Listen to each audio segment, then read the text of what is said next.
Rede Cabo Frio, onde eu trabalho, uma colega me indicou, né, me perguntou se eu conhecia Fábio Coelho, eu nunca tinha ouvido falar, não conhecia a academia. E aí ela me indicou algumas lives, vai ter uma live dele, porque lá na Escola de Cabo Frio a gente trabalha na educação infantil e está recebendo cada vez um número maior de crianças com TEA. E a gente vê a dificuldade de lidar, mesmo quem tem alguma formação, ou auxiliar de classe, que é a pessoa que ajuda o professor, que procura por conta própria, às vezes, a conhecer alguma coisa, mas é pouco, né? A gente sempre tem mais a aprender. E quando a gente vai estudando, a gente descobre que quem conhece um autista não conhece o outro. E aí é um mundo que a gente tem que mergulhar fundo. E a gente vai se apaixonando pelas crianças quando a gente descobre que é possível ver uma modificação, ver uma transformação nelas. E aí eu comecei a assistir as lives e surgiu a oportunidade de fazer o curso da ABA. E eu comecei a gostar. O curso ABA que você fez foi o Pais e Aplicadores? É. Aí eu comecei a fazer o curso, fui uma das selecionadas para o estágio, que meu sonho era esse, né? Embora eu morasse pertinho, eu falei, eu não sei se eu posso conhecer sem estar no grupo. Aí quando eu soube, me animei, comecei a estudar e estou aqui. Inclusive, para minha alegria, né, num dos dias do estágio, eu encontrei 2 ex-alunos de lá da rede, o Benício e o Miguel. Eu tenho uma história assim lá de um aluno nosso. Eu tenho um aluno nessa escola, nessa creche de Cabo Frio, que eu me incomodava muito ele porque ele era grande, era do pré-2, era uma criança que, segundo a família, fazia algum tipo de acompanhamento, de tratamento, mas ele se desregulava quase que o tempo todo. E ele dava um sorrisinho. Pensa numa pessoa que dá um sorriso irônico. Ele dava aquele risinho e nessa hora ele partia para bater em alguém. Né? E ele partia e descontrolava a turma inteira, todo mundo ficava com medo dele, as professoras, ele tinha um soco muito forte, mas ao mesmo tempo ele ficava muito no mundo dele, muito isolado, muito sofrido. A minha visão era de que ele sofria mesmo com toda aquela agressão. Isso era o que me incomodava. E 2 outros também, que agora estão no pré-2, não, eles estão no pré-1. Gêmeos idênticos, os 2. Quando a mãe recebeu o laudo, ela chorou de alegria. Eu acho que ela, pelo menos, pensou assim, agora eu tenho como tratar. Eles viam uma criança rastejando pelo chão, aquilo é de cortar o coração. Então, é isso que mais me afetou. E os outros casos todos numa linha parecida, né? O professor não querendo o aluno em sala porque ele está agressivo. E a gente começando a enxergar as semelhanças que existem entre algumas atitudes de crianças autistas, você começar a distinguir aquele que é mais severo, daquele que é mais moderado.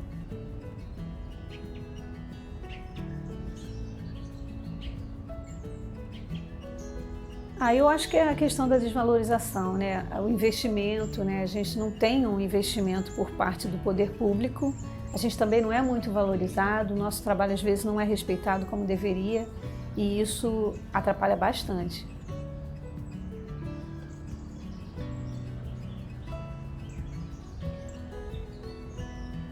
Sim, com certeza. Algumas pessoas oferecem mesmo resistência, né? Existem casos de, por exemplo, crianças que são acompanhadas, eu tive casos assim na escola, de criança acompanhada, que o terapeuta queria assistir uma aula para entender qual era a dificuldade maior que a escola encontrava, para ver se coincidia com as dificuldades, por exemplo, ou de casa ou da clínica.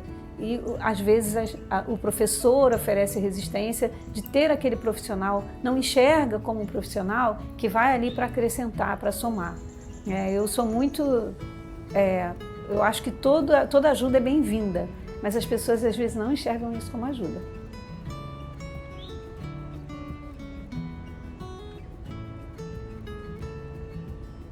É mais fácil para a gente dar sugestão, mas os desafios continuam, porque algumas pessoas oferecem muita resistência, né? Elas têm um pouco de receio ou não têm aquele engajamento, aquele comprometimento de fazer o melhor, né? De se dedicar, enfim.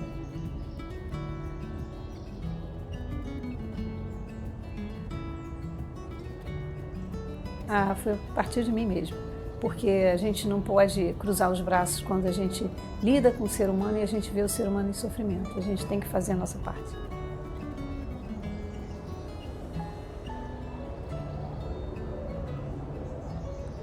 Eu não atuo diretamente, porque eu não lido diretamente com as crianças, eu sugiro. Então, quando a gente sugere alguma coisa que o professor tenta, né, que ele vê a criança mais tranquila, a gente sinaliza as coisas que observa, a gente vê o resultado. Porque eu não posso dizer assim, eu não sei te dizer alguma coisa precisa. O que eu posso te dizer é isso, né? Porque a maior dificuldade que eu percebo, o professor fica muito preocupado com o aluno em sala quando ele está muito agressivo. Isso é o maior desafio.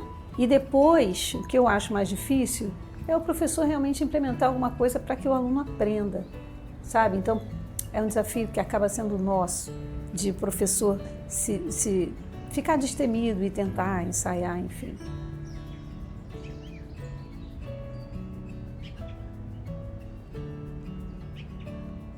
Eu não sei, eu não posso te afirmar que eu disse assim, isso deu resultado. A única coisa que eu fazia era observar e pedir às professoras para aplicar. E aí eu vou repetir, é muito difícil. Eu dizia para elas, gente, vamos usar a figurinha de AVD para facilitar a comunicação. Eu tinha sugerido eles têm a rotina, né?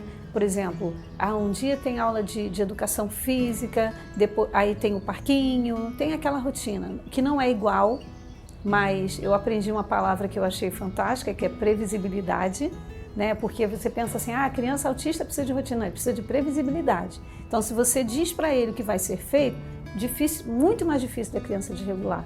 Então, quando o professor aplica a rotina para a criança e ela sabe que dali ela vai para o refeitório, hoje ela não vai para o refeitório nesse momento, ela primeiro vai para o parquinho, é muito melhor. A gente vê mais resultados, sim.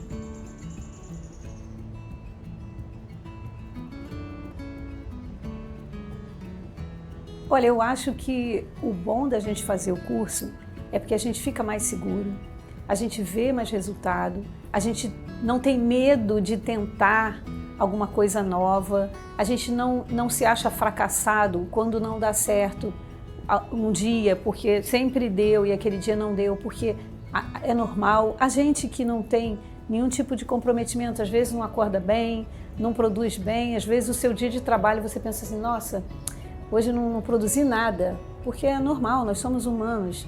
E aí eu acho que o estudo ele só acrescenta e só nos ajuda na melhoria, em ajudar, porque o que mais me afetou e de querer saber algo mais é ver a criança em sofrimento. Quando eu vi a criança se jogando pelo chão, chorando, porque não sabiam expressar o que elas sentiam. E quando você usa, por exemplo, uma figura, né, em que a criança consegue mostrar o que ela quer, acaba a angústia dela e é de todo mundo. E a gente tem um avanço muito bom.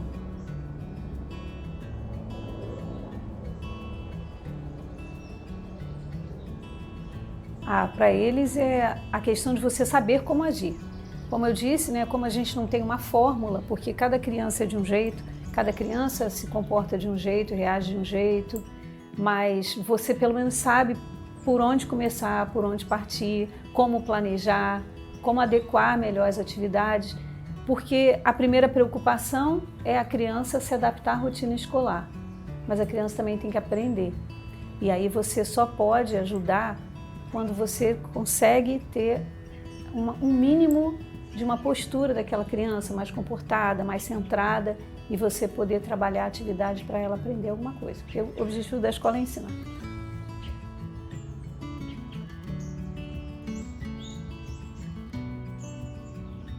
Eu queria que todo mundo soubesse trabalhar com os autistas, mas primeiro a gente tem que se apaixonar pelas crianças, pelo que eles fazem, tem que ter compromisso e tem que buscar mesmo, né?